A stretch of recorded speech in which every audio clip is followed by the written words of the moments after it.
the WNBA because the LPGA just did everything that the WNBA should have been doing this season.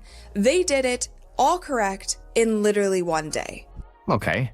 This is wild, because the LPGA just pulled off a move the WNBA couldn't even dream of in a whole season. They invited Caitlin Clark to one of their events. And let me tell you, the results, exactly what anyone with a brain would expect. Absolutely massive crowds, this insane fresh energy, and fans who weren't just showing up, they were excited to be there. Meanwhile, you've got the WNBA stuck on the sidelines, probably kicking themselves, regretting every single cold shoulder they ever gave her. The contrast couldn't be more obvious, or honestly more embarrassing.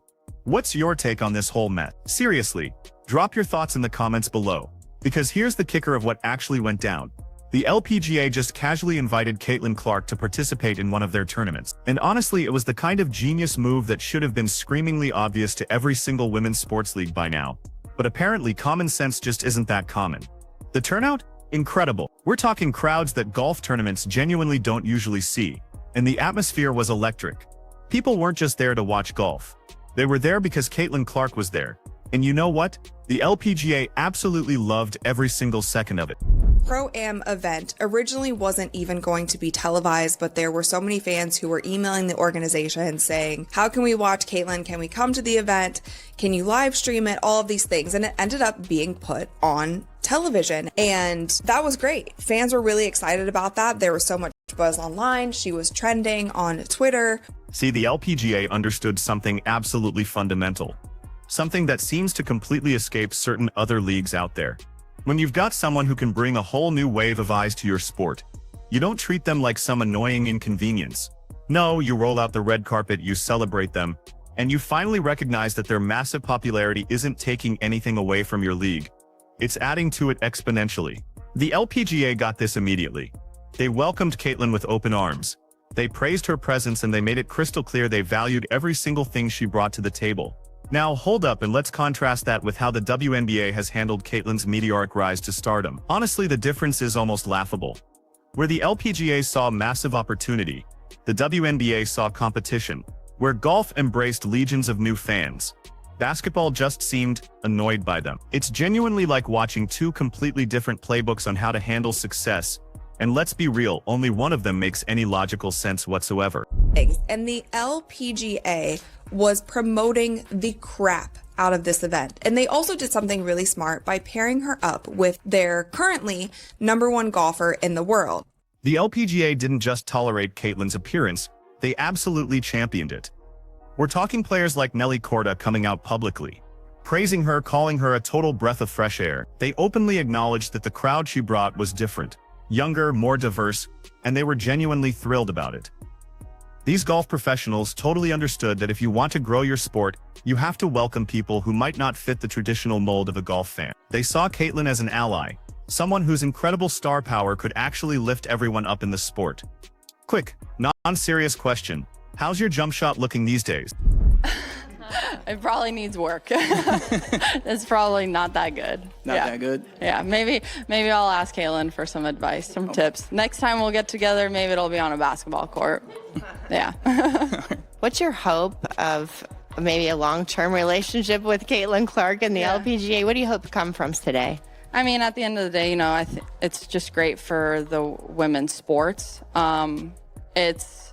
I love that she has a love for the game of golf, and me, like, I've never really tuned into watching basketball before her, honestly. So I think it's just growing the interest in all of women's sports, and I hope that's what grows from this relationship. But here's the flip side. Back in basketball land, the vibe has been completely, and I mean completely, different. Instead of embracing the insane positive energy Caitlin brings to women's sports as a whole, there's been this bizarre, almost hostile resistance. Seriously, some players and even fans have made it crystal clear they don't appreciate her fan base. We've heard comments about not needing her, about how we were fine before she showed up, even accusations that her fans are problematic. This is a defensive posture that honestly makes zero sense when you actually stop and think about what's truly at stake here. Let's be super real for a second. Women's sports have fought for visibility forever, getting mainstream attention, actually filling arenas, securing those massive sponsorships. These have always been relentless uphill battles. So when someone like Caitlin Clark comes along, someone who can genuinely move the needle, who can get casual fans excited and inject entirely new energy into the entire conversation, why on earth would you push back against that? Why would you treat it like a problem instead of the blindingly obvious solution that it is? This past February, I sat across from Kathy and asked how she planned to address the officiating issues in our league. Her response was, well, only the losers complain about the refs. I also asked how she planned to fix the fact that players like Caitlin, Angel, and Paige, who are clearly driving massive revenue for the league, are making so little for their first 4 years. Her response was, Caitlin should be grateful she makes $16 million off the court, because without the platform that the WNBA gives her, she wouldn't make anything. Okay, so the WNBA's whole approach here has been to guard what they already have, instead of trying to actually grow it. There's this undeniable sense that they're protecting some kind of exclusive club, almost worried that Caitlin's popularity somehow diminishes what the league's veteran players have accomplished. But here's the kicker. That's not how attention works in sports, guys. One person's success absolutely does not have to come at another's expense.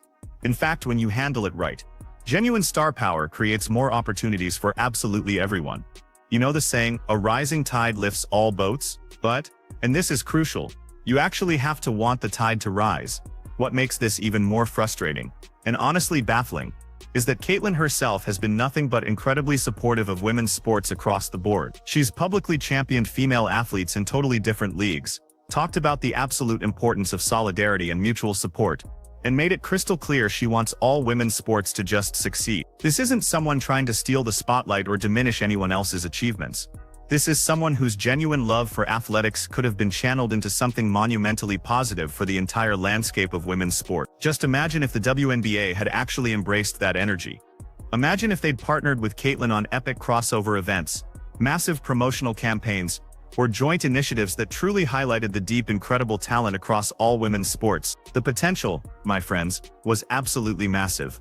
We're talking new ticket sales, exploding viewership, a broader demographic appeal. All of it was just sitting right there, ripe for the taking. But instead, the league's response has been cautious at best, and downright dismissive at worst. They've tragically created tension where there could have been powerful collaboration, and now that tension is playing out, very publicly for everyone to see. Now let's talk about the LPGA event again, because it proved something incredibly important. It showed that Caitlin's appeal isn't just limited to hardcore basketball fans.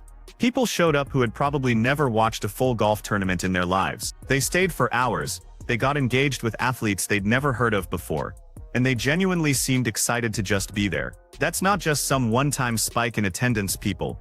That's the actual foundation for long-term audience growth. Those new fans, they might just come back. They might start following women's golf regularly. They might even bring their friends next time. That's how you build a truly sustainable fan base. And here's the thing that really drives the point home. The atmosphere at that LPGA event wasn't just about Kate. Once people were there, they actually discovered they enjoyed watching the golf itself. They appreciated the insane skill, the fierce competition, the unique personalities of the other players. Caitlin was the door that got them in, but the sport itself kept them engaged. That's exactly how crossover appeal is supposed to work, and the LPGA understood this and capitalized on it brilliantly. Now compare that to the WNBA situation. They had Caitlin right there, in their own league, bringing unprecedented attention to women's basketball. Games were selling out, viewership numbers were absolutely climbing, media coverage was exploding, and yet there was this unsettling undercurrent of resentment about where that attention was coming from, and who was actually benefiting from it. Some voices within the league made it painfully clear they felt Caitlin's fans were more of an invasion than a genuinely welcome addition. This defensive mindset is, I'm just gonna say it, genuinely baffling when you consider the bigger picture here. Sports leagues, listen up, succeed or fail, based on their ability to attract and retain fans. That's it, that's the entire game. Everything else, player salaries, massive sponsorship deals, media rights, state-of-the-art facilities, all of it flows from having a strong, engaged fan base. So when something or someone comes along that can dramatically expand that fan base, you don't question it, you don't gatekeep it, you embrace it with absolutely everything you've got. The LPGA gets this. They're not worried about whether their traditional fans feel threatened by new arrivals.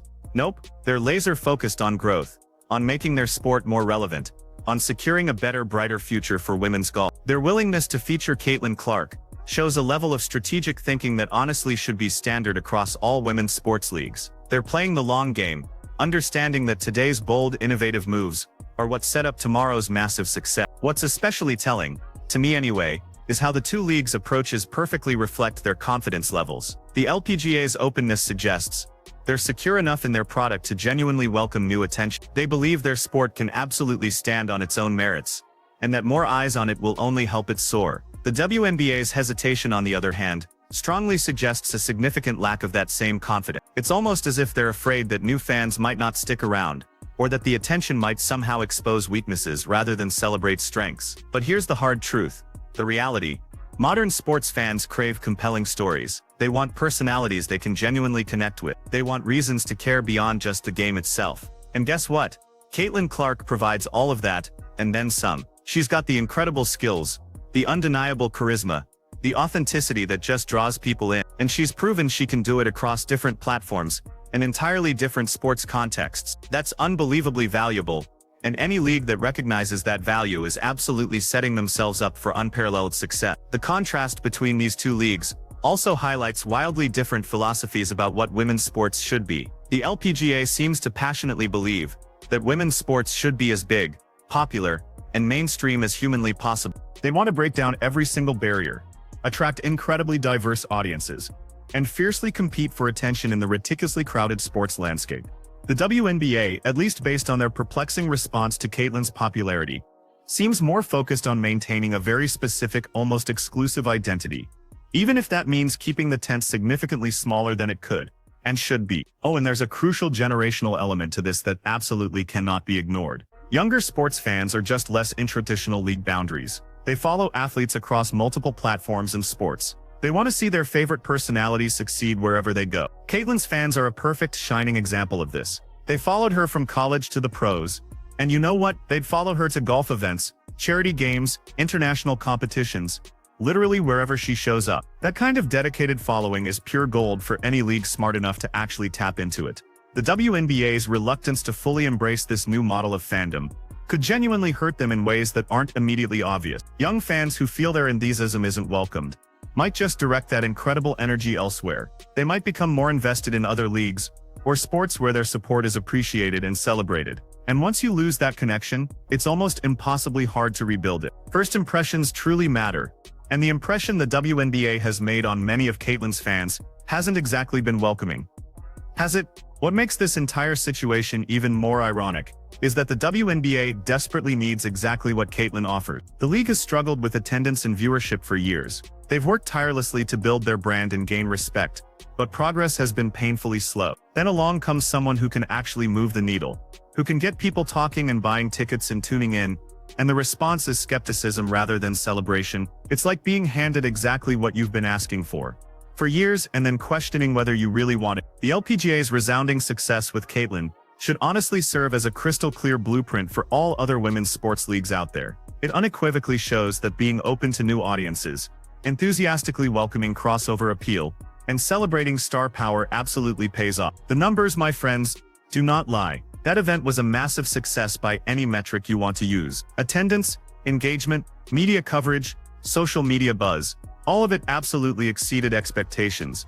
And it wasn't some fluke. No, it was the entirely predictable result of smart decision-making and a genuine willingness to try something different, something bold. Meanwhile, the WNBA is left to sadly wonder what could have been. They had the same opportunity, actually.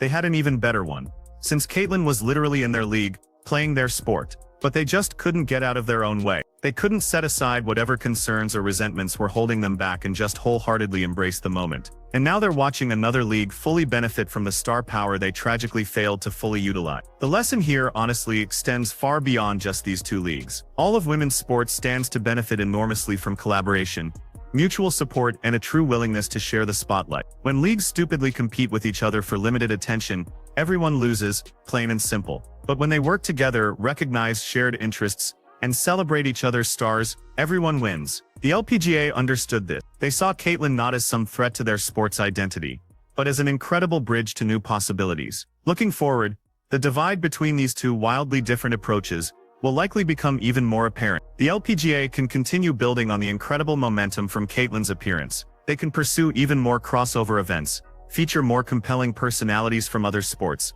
and position themselves as the forward-thinking visionary league that genuinely gets what modern fans want. The WNBA, however, unless they make a drastic change of course, will be stuck awkwardly explaining why they couldn't capitalize on the biggest star to hit women's basketball in years. What's at stake here isn't just attendance at individual events or short-term media coverage. It's about the long-term trajectory of women's sports as a whole, period. The leagues that adapt, that enthusiastically embrace change and new opportunities, will absolutely thrive. The ones that stubbornly cling to outdated models of exclusivity and gatekeeping will struggle and ultimately fail.